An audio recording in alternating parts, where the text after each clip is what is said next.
say they'll be walking out tomorrow. Employees want the Boston-based online furniture company to take a stand on immigration policies. Sean Chayabat is live at the company's headquarters downtown. Sean. Yeah, we know that some 500 workers here at Wayfair have signed a letter saying that they are going to walk out unless the company stops supplying furniture to detention centers. Boston-based Wayfair now at the center of the immigration debate, and it's causing turmoil inside the online furniture giant. Through Twitter, a group called Wayfair Walkout says the company has been selling beds to border camps, going on to say roughly 500 workers have demanded company management stop fulfilling those orders and donate profits to RACES, an immigration legal advocacy group. Company leadership responding in a letter to employees, thanking them for their opinions, but not backing down. The tweets now catching attention from national leaders. Alexandria Ocasio-Cortez tweeting, Wayfair workers couldn't stomach they were making beds to caged children. They asked the company to stop. CEO said no. Tomorrow they're walking out. This is what solidarity looks like, a reminder that everyday people have real power as long as we're brave enough to use it. The Trump campaign also responding in a tweet to keep migrants comfortable while Democrats at Congress dither on humanitarian aid. The Trump administration bought bedroom furniture from Wayfair. Sadly, Open Border Advocates, AOC, and Rep. Presley are bullying Wayfair to cancel the sale, depriving kids of good beds to sleep in. Yeah. Heartless. So at this point, it looks like 500 workers will walk out at 1:30 tomorrow. We're live in the Back Bay. Sean Chayabat, WCVB News Center 5. Sean, thank you. Wonder if they'll be there. What a bullshit story. Give up a day's pay, yeah. We get paid so good, we care about immigrant, yeah. Leave our job. Fucking crash helmet wearing dickhead story. Meanwhile, in Washington, the acting head of U.S. Customs and Border Protection resigned today. John Sanders says he's going to step down on July 5th. Did not give a reason for leaving. Last week, Sanders blamed the problems in border detention facilities on lack of money. This agency is the one that apprehends and first detains migrant parents and children crossing the Mexican border. Boston police returned to a neighborhood in Dorchester today investigating after one of their officers shot and killed a teenager. Family members of that 19-year-old were there as well, saying it didn't need to happen. David Bienick spoke with some witnesses. Won't there be any tears? Good evening. So far, police in the DA's office have given no new information about what happened here. What we've learned from witnesses. Almost looked like a green screen. Who says she saw it all. That was really painful to see it. Maria Lee is still shaken by what she saw through her window on Penhallow Street, where Boston police shot and killed a 19-year-old man, but only after, Lee says, he shot first. But he shot in the air. I don't think he was trying to shoot at the car. Lee says one of the two officers who was chasing the teen repeatedly yelled for him to drop his gun. And those cries could also be heard on the police radio. Drop the gun! Drop the gun! The cop really hesitated. He kept screaming, drop your gun. I mean, the whole street probably could hear him. Because you kept hearing that refrain, drop the gun, drop the gun. As police searched for evidence, family members of the man killed came to the scene and shouted insults at them. They insist the shooting was not justified, but Maria Lee says the officers had no choice. I know everyone will try to make a big deal about this, that, the police are wrong, but no, I saw it with my eyes. In fact, she says what she saw through her window has changed her perspective forever. Being a person of color, I'm always on the defensive if I see something like that, I hear about it, because I'm going to assume it's the other way around. The two officers directly involved in the shooting were not wearing body cameras, but two other officers who arrived on scene shortly afterwards, they were. Right now, that footage is being reviewed by investigators. In Dorchester, David Bienick, WCVB News Center 5.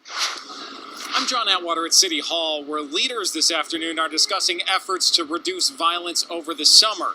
The police department says shootings are up a bit this year over last, and they are focused on the summer months, which tend to see more shootings. They're adding patrols this summer at parks, festivals, and nightclubs, and continuing their efforts to get guns off the streets. And while there is a focus on youth programs, there's also an effort to target young men who are a little older. There's a lapse or lack of services for individuals who are 27, 28 years old to approximately 37 years old. Police also released a few statistics today. So far this year, 84 people have been hurt in shootings. At this time last year, 77 people had been hurt.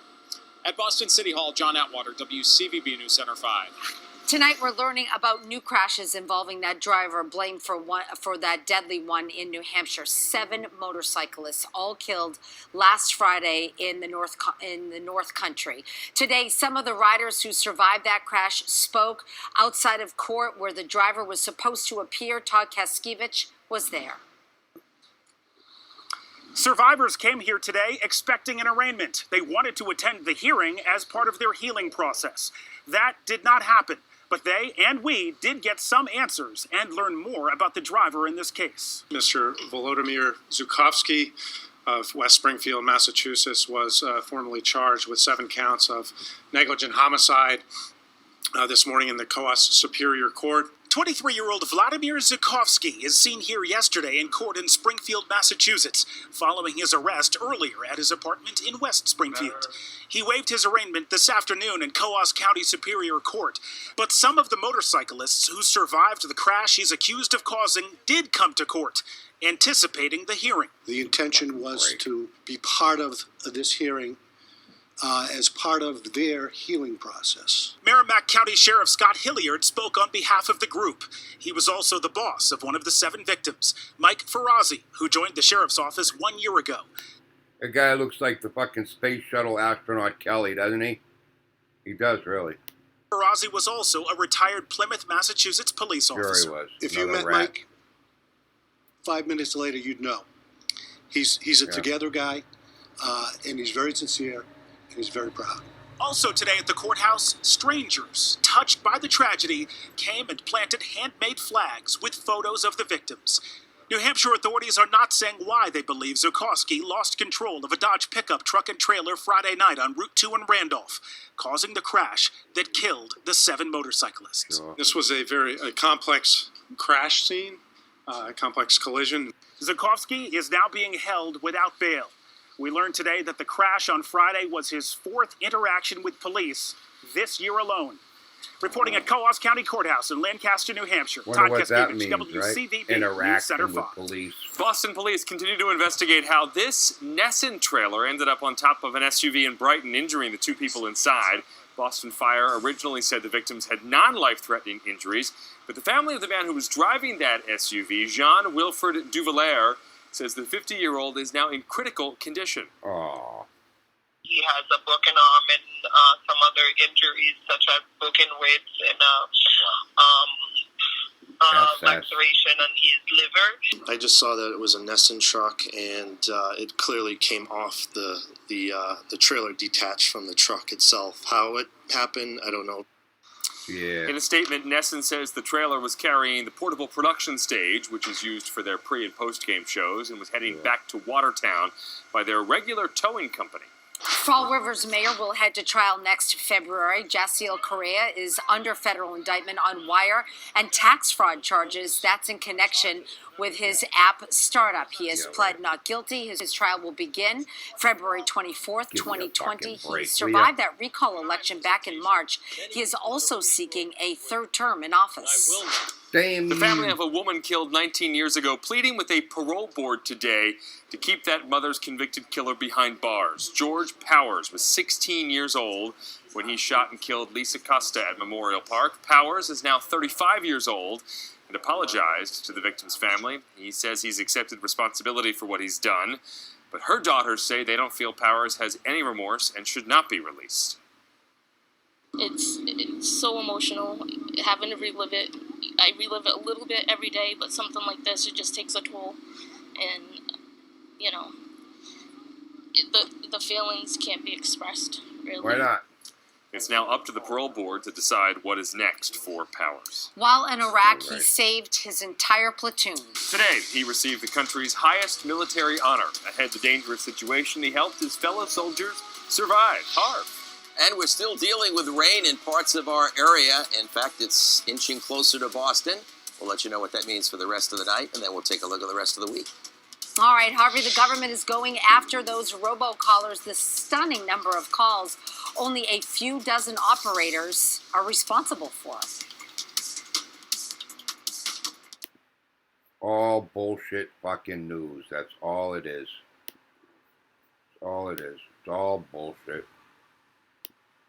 Can't fucking see it, then you'll never fucking be aware of a fucking thing. It's all bullshit. Green screen in almost every story. That's fucking crazy. It's all bullshit.